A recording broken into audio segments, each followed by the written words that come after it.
Jaman biyen ana sawijining kerajaan makmur lan tentrem aran Kerajaan Madangkara. Raja lan rakyate padha urip bareng. Pangerane Adyasena dikenal gagah, wicaksana, lan nguyumi kebenaran. Nanging ketentreman iku ora suwe. Kerajaan Tangkubanparo, Radyasena sing wis suwe nyimpen rasa iri marang kemakmuran Madangkara, ngluncurake serangan dadakan. Pedang gedhe ora bisa dicegah. Suara pedang, jerit tangis, lan kobongan nyebar nang endi-endi. Akhire Madangkara kalah. Rajane gugur lan rakyate dadi tawanan perang.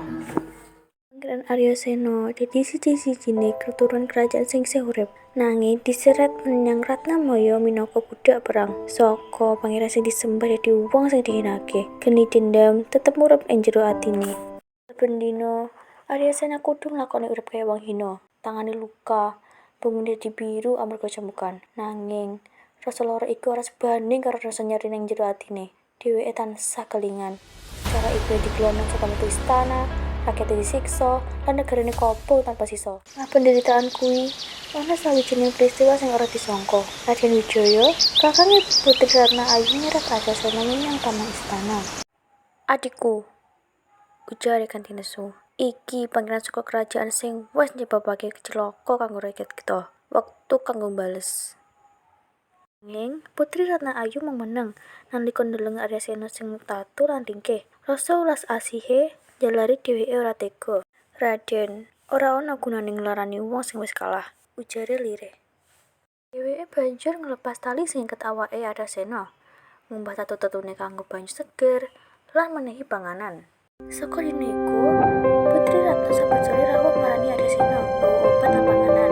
Dheweke ngomong kanthi lembut, ora ana rasa sombong utawa rasa dendam. Alon, temu curigane atine Adyasena wiwit retak. Dheweke wis percaya, malah tanpa disadari, rasa tresna cilik wiwit tuwa ning jero atine. Nanging saben wengi, nalika tangi turu, bayangan masa lalu bali maneh. Prajurite sing mati, rakyate sing nangis, lan ibune sing ora sepet pamit. Tresna lan dendam perang ing jero pikirane. Nanging rasa dendam luwih kenceng. Ratna bisa wae tulus, pikire. Nanging kerajaane tetep tanggung jawab marang getih sing wis tumpah. Lan aku ora bakal lali. Wengi iku dheweke mutusake rasa dendam kudu kelakon.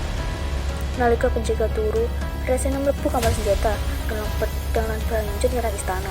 Getih lan kobongan nyebar ing sak penjuru Kartamaya. Raja lan Raden Wijaya tewas ing tangane. Api dendam sing disimpen pukasane murub nganti rusak kabeh. Nalika tekan putri kamar Ratna, Adyasena mandeg. Dheweke ndeleng putri sing wis mbiyen ngrawat tatu-tatune, sing tau menehi panganan nalika wong liya ngina. Pangeran, napa niki sing panjenengan sebut kailen? Ujare lirih. Adyasena gemeter. Pedhange meh tiba saka tangane. Ing jero atine ana perang sing luwih sengit ketimbang perang antarane kerajaan. Perang antarane tresna lan dendam. Adyasena nyeleh pedhange, banjur ngomong lirih. Setresna nglametke uripku, nanging dendam sing wis ngrusak jiwaku. Aku ora pantes nampa katresnanmu, Putri. Dheweke banjur lunga saka istana, ninggalake Putri Ratna ing tengah runtuhan kerajaane. Ora ana sing ngerti panggonane. Ana sing ngomong, dheweke ngumbarang laku tanpa kanggo nebus dosane. Ana sing percaya dheweke wis mati. Nanging siji bab sing wis mesti ing atine, perang antarane tresna lan dendam durung rampung.